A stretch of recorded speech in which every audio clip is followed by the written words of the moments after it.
స్తోత్రం కలుగును గాక. మీ అందరికీ నా హృదయపూర్వక వందనాలు తెలియజేస్తూ, మరి ఈరోజు ఎందుకు దేవుడు నాకు కీర్తన గ్రంథము 150 అధ్యాయము మరి దాని గురించి మాట్లాడడానికి దేవుడు నాకు మరి మనసును కలిగించారు. ఆయన యొక్క చిత్త ప్రకారమే మరి నేను చెప్పాల్సిన దాన్ని యెహోవాను స్తుతించుడి, ఆయన పరిశుద్ధాలయం మందు దేవుని స్తుతించుడి. యెహోవాను స్తుతించాలి. ఎక్కడ స్తుతించాలి? మనము ఆయన పరిశుద్ధాలయమునకు వెళ్ళి ఆయన్ని మనము స్తుతించాలి. ఆయన బలమును ప్రసిద్ధి చేయు ఆకాశ విశాలమందు ఆయనను స్తుతించుడి. ఆయన బలమును ప్రసిద్ధి చేసేటటువంటి ఆకాశ విశాలమందు మనము ఆయన్ని స్తుతించవలసిన వారమై ఉంటూ ఉన్నాము. ఆయన పరాక్రమ కార్యములను బట్టి ఆయనను స్తుతించాలి. ఆయన ఎంత గొప్ప పరాక్రమ కార్యములను బట్టి మనము స్తుతించవలసిన వారమై ఉంటున్నాము. మన జీవితంలో ఎన్నో కార్యక్రమాలు చేస్తూ ఉన్నాడు దేవుడు. మనకెన్నో పరాక్రమ కార్యాలు చేస్తూ ఉన్నాడు దేవుడు.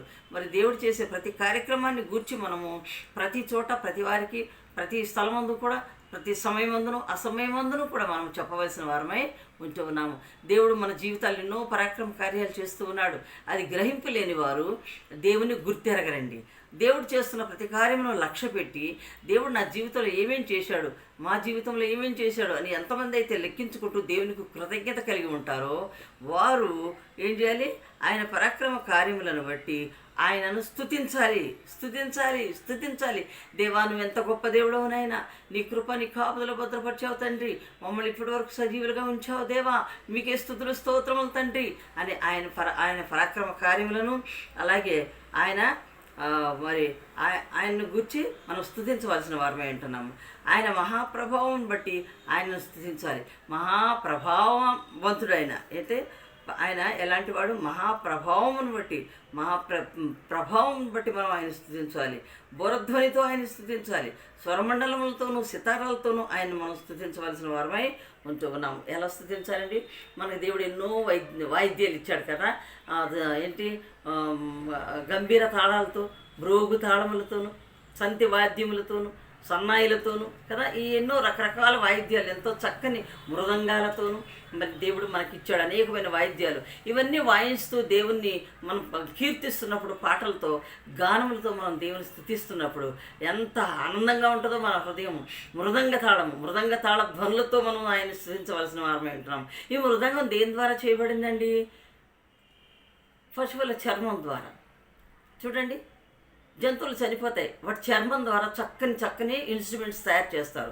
మనిషి చనిపోతే మురిగిపోయి పురుగులు బట్టి మట్టిలో కలిసిపోతాడు. కానీ మరి దీని యొక్క మృగం చనిపోతే మృగం యొక్క చర్మంతో మరి డోలకులు, తబలాలు, డప్పులు అన్నీ మరి చేసి వాటి డప్పు శబ్దాలతో మరి మనల్ని ఆనందింపజేస్తూ ఉంది. చూడండి, మనిషి చనిపోయి మట్టిలో కలుస్తాడు, కానీ మృగం చనిపోయి మనందరినీ దాని యొక్క చర్మంతో మనందరినీ కూడా ఆనందింపజేస్తూ ఉంది.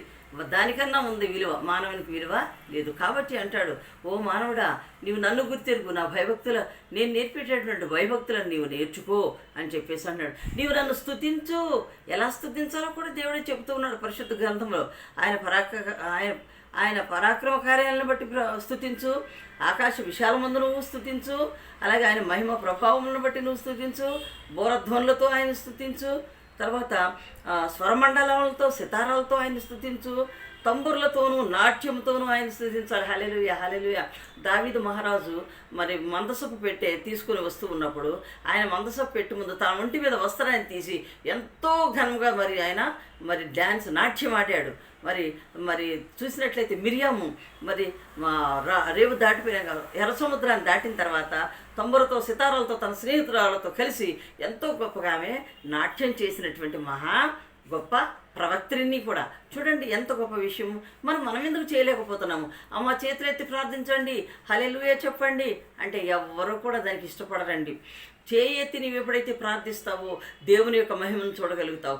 చేయెత్తి దేవా ఆకాశమందాసీనుడైన వాడా, నీ తట్టు నేను కళ్ళెత్తుతున్నాను, నీ తట్టు నేను చేతులు ఎత్తి అడుగుతున్నాను అని ఎప్పుడైతే నువ్వు చెబుతావో ఆయన మహిమ మన చేతులను తాకుతుంది, ఆయన ప్రభావము మన చేతులను తాకుతుంది. హల్లెలూయా.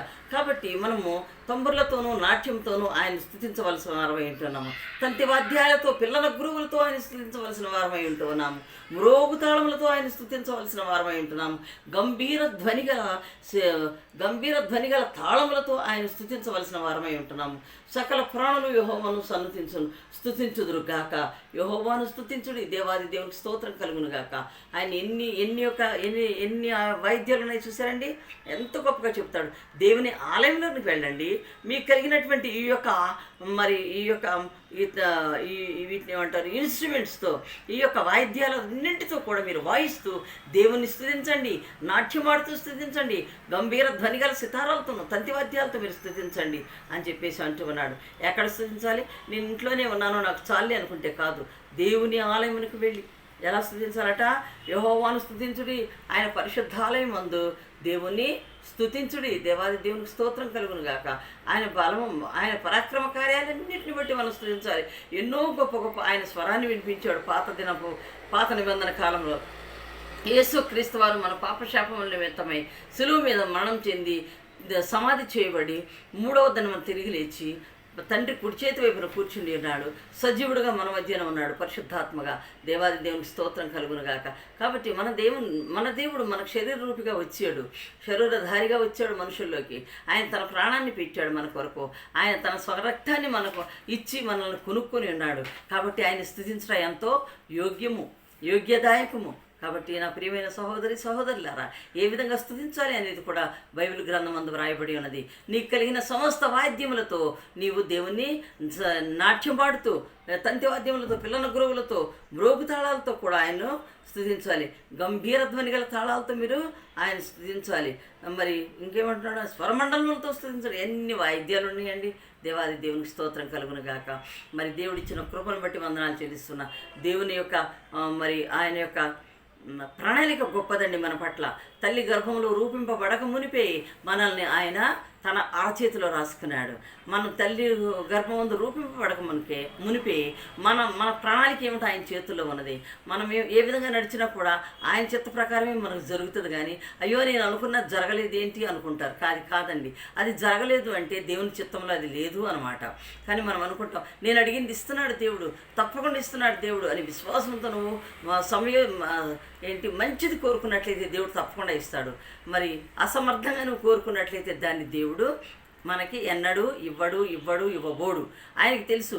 మన కన్న బిడ్డలకు మనం ఏం చేస్తాం?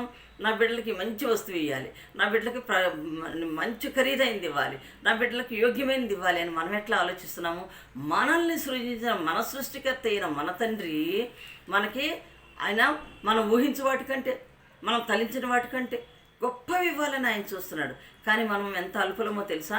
మన ఇష్టానుసారంగా, మన గారడి మనస్సుతో, మన గారడి చేష్టలతో, మన కుయుక్తులతో ఏమేమో ఈ లోక సంబంధమైన వాటిని మనం కోరుకుంటూ ఉంటాము.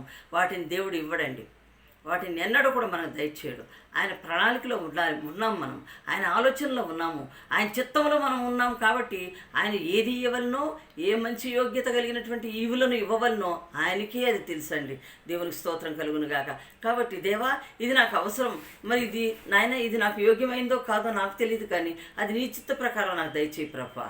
నీ యొక్క సెలవైతే, నీ చిత్తమైతే, నీ ప్రణాళికల్లో నాకు అది ఇవ్వాలి అనుకుంటుంది, నువ్వు నాకు తప్పకుండా దయచేయదేవా. అది యోగ్యమైనది కాకపోతే నువ్వు ఇవ్వద్దులే ప్రభా అని మనము అడగవలసిన వారమై ఉంటున్నాము.